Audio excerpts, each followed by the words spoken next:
வணக்கம். அன்பு தமிழ் பாரதி நேயர்களே, உங்கள் அனைவரையும் மீண்டும் ஒரு நல்லதொரு நிகழ்ச்சியில சந்திப்பதில் மிக்க மகிழ்ச்சி. நேயர்களே, என்னுடைய நிகழ்ச்சியில நாம என்ன பார்க்க போறோம் அப்படின்னு பார்த்தாச்சுன்னா, இந்த வயநாட்டுல ஏற்பட்ட இந்த ஒரு மிகப்பெரிய ஒரு அந்த பேரழிவு, அந்த நிலச்சரிவினால பல்வேறு உயிர்கள நம்ம வந்து இழந்திருக்கிறோம். இன்னைக்கு வந்து உயிரிழப்பு பார்த்தீங்கன்னா, 300 உயிர்கள் கிட்ட பலியாயிருக்காங்க அப்படின்னு ஒரு தகவல் வந்திருக்கு. ஒரு மிகப்பெரிய ஒரு சோக நிகழ்வா கேரளா மாநிலத்திலே நடைபெற்ற ஒரு மிகப்பெரிய ஒரு சோக நிகழ்வா இது வந்து பதிவாயிருக்குது.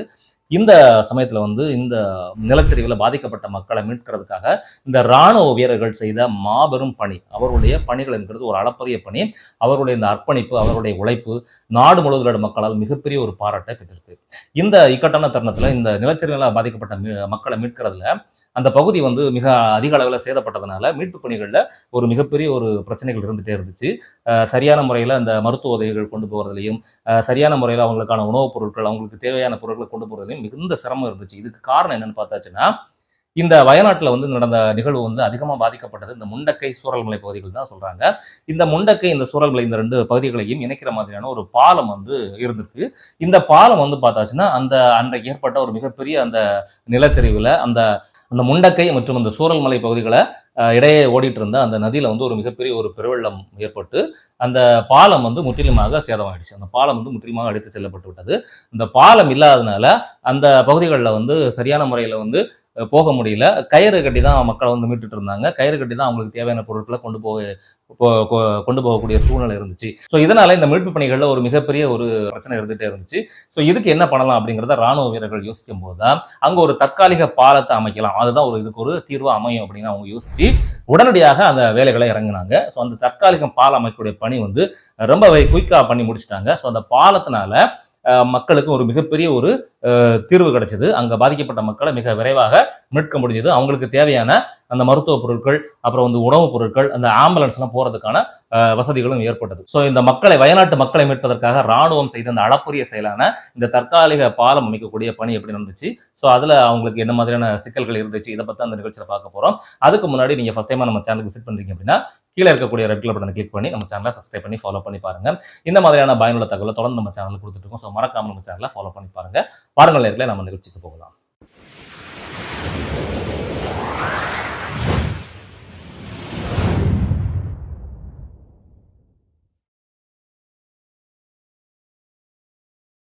நேயர்களே, இந்த வயநாட்டில் ஏற்பட்ட இந்த மிகப்பெரிய இந்த சோக நிகழ்வுல மக்களை மீட்பதற்காக இருந்த மிகப்பெரிய ஒரு பிரச்சனைகள்ல இந்த தற்காலிக பாலம் அமைக்கக்கூடிய ஒரு பணி வந்து ஒரு ஒரு பெரிய ஒரு தீர்வா அமைஞ்சது அப்படின்னு சொல்றாங்க. இந்த தற்காலிக பாலத்தை இந்த ராணுவ வீரர்கள் வந்து இரவோடு இரவாக கிட்டத்தட்ட 31 மணி நேரத்துக்குள்ளே இந்த பாலத்தை கட்டி முடிச்சிருக்காங்க. கிட்டத்தட்ட 110 அடி நீளம் கொண்டுள்ள இந்த பாலம் 31 மணி நேரத்துல இந்த ராணுவ வீரர்களாக கட்டி முடிக்கப்பட்டது. ஸோ இந்த பாலத்தை அவங்க எப்படி கட்டமைச்சிருக்காங்க அப்படின்னு பார்த்தாச்சுன்னா, இந்த ராணுவத்தில் இருக்கக்கூடிய ஒரு படைப்பிரிவு, அதாவது மெட்ராஸ் ஷாப்பர்ஸ் அப்படிங்கக்கூடிய ஒரு படைப்பிரிவு தான் இந்த பாலத்தை கட்டமைச்சிருக்காங்க. ஸோ அவங்கள வந்து என்ன சொல்றாங்க அப்படின்னா, ராணுவத்தில் இருக்கக்கூடிய ஒரு என்ஜினியரிங் குரூப் அப்படின்னு சொல்றாங்க. ஸோ மெட்ராஸ் என்ஜினியரிங் குரூப் சொல்லக்கூடிய அந்த மெட்ராஸ் ஷாப்பர்ஸ் அப்படிங்கக்கூடிய குரூப் தான் இந்த பாலத்தை கட்டி அமைச்சிருக்காங்க. கிட்டத்தட்ட 144 பேர் கொண்ட இந்த குழு வந்து 31 மணி நேரத்துக்குள்ள இந்த 110 அடி நீளம்ல இந்த பாலத்தை கட்டமைச்சிருக்காங்க. இந்த பாலத்துல வந்து பார்த்தாச்சுன்னா ஒரு 19 இரும்பு ஷீட்ஸ் வந்து பயன்படுத்தியிருக்காங்க. இந்த இரும்பு ஷீட்ஸ் எல்லாமே ஒரு 17 லாரிகள்ல அந்த வயநாட்டு பகுதிக்கு கொண்டு வந்திருக்காங்க, அந்த சூரல்மலை பகுதிக்கு கொண்டு வந்திருக்காங்க. ஸோ அங்க இருந்து அந்த தூண்கள் அமைக்கப்பட்டு இந்த பாலம் வந்து பெய்லி பாலம் சொல்லக்கூடிய இந்த தற்காலிக பாலத்தை அமைச்சிருக்காங்க. இந்த பாலத்திற்கு பெய்லி பாலம்னு பேர் வைக்க காரணம் என்னன்னு பார்த்தாச்சுன்னா, இந்த பாலம் வந்து முதன்முறையாக 1940-41 ஆண்டு காலகட்டத்தில் பிரிட்டிஷ் ராணுவத்தால் 2ஆம் உலக போர் சமயத்தில் அமைக்கப்பட்ட ஒரு பாலம். இந்த பாலத்தை வடிவமைத்தவர் யாருன்னு பார்த்தாச்சுன்னா, அப்போ வந்து பிரிட்டிஷ் ராணுவ படையில பாதுகாப்பு அதிகாரியாக இருந்த டொனால்டு பெய்லி அப்படிங்கிறவர் தான் இந்த பாலத்தை முதன்முறையா வந்து டெவலப் பண்ணியிருக்கிறாரு. அவர் தான் முதல்ல இந்த பாலத்தை வந்து டிசைன் பண்ணி இந்த பாலத்தை கட்டமைச்சிருக்கிறாரு. ஸோ அதனால அவருடைய பெயராலே இந்த பாலத்துக்கு பெய்லி பாலம் அப்படின்னு ஒரு பெயர் வச்சிருக்காங்க. ஸோ இந்த பாலத்தை கட்டியமைக்கிறதுல ஒரு முக்கியமான பங்கு வைத்த ஒரு நபர் யாருன்னு பார்த்தாச்சுன்னா, இந்த மெட்ராஸ் ஷாப்பர்ஸ் குரூப்ல இருக்கக்கூடிய ஒரு முக்கியமான பொறுப்புல இருக்கக்கூடிய பெண் அதிகாரியான மேஜர் சீதா ஷெல்கே அவர்கள் தான் இந்த பாலம் கட்டியமைக்கிறதுல ஒரு முக்கியமான பங்கு வைத்த நபர். அவருடைய தலைமையில தான் இந்த பாலம் வந்து விரைவாக கட்டப்பட்டது. அவங்க வந்து இந்த பாலம் கட்டி முடிக்கப்பட்டு இந்த பாலத்தை வந்து மக்களுக்கு அர்ப்பணிச்ச பிறகு இந்த பாலத்தை பத்தின சில விவரங்களை வந்து பத்திரிகையாளர்களுக்கு சொல்றாங்க. அவங்க சொல்லும் பொழுது, இந்த இடத்துல வந்து மக்களை மீட்கணும், ஸோ அதுக்கான உடனடியாக ஒரு தீர்வு வந்து நம்ம பார்க்கணும். அந்த முதல்ல இந்த இடத்துல வந்து ஒரு தற்காலிகமான ஒரு பாலம் அமைக்கக்கூடிய வேலை. ஸோ இந்த பாலத்தை நம்ம வந்து வெற்றிகரமாக அமைச்ச நினைச்சிட்டோம்னா இந்த மீட்பு பணிகள்ல நாம பல சிக்கல்களை நம்ம வந்து தவிர்த்தலாம். உடனடியாக மீட்பு பணிகளில் ஈடுபடுவதற்கான நிறைய பிரச்சனைகள் இருந்து நம்ம வந்து விடுபடலாம்.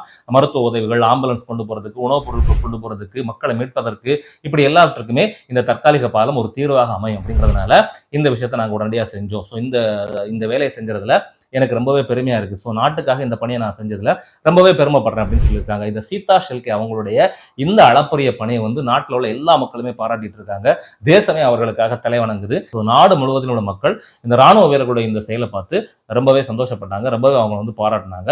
அது மட்டும் இல்லாம இந்த மாதிரியான பேரிடர் சமயத்துல வந்து ராணுவ வீரர்களுடைய பணிங்கிறது ஒரு மிகப்பெரிய ஒரு அளப்பரிய பணி தான்.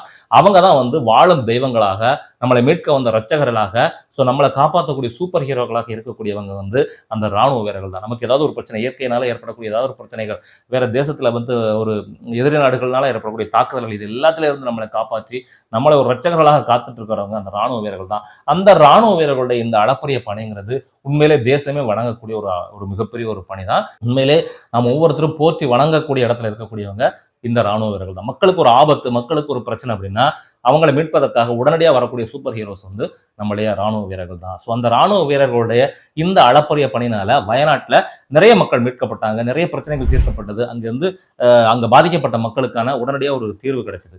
ஸோ இந்த பாலம் அமைக்கப்பட்ட பிறகு ஸோ மக்களுக்கு வந்து அந்த பாலத்தை வந்து அர்ப்பணிச்சாங்க.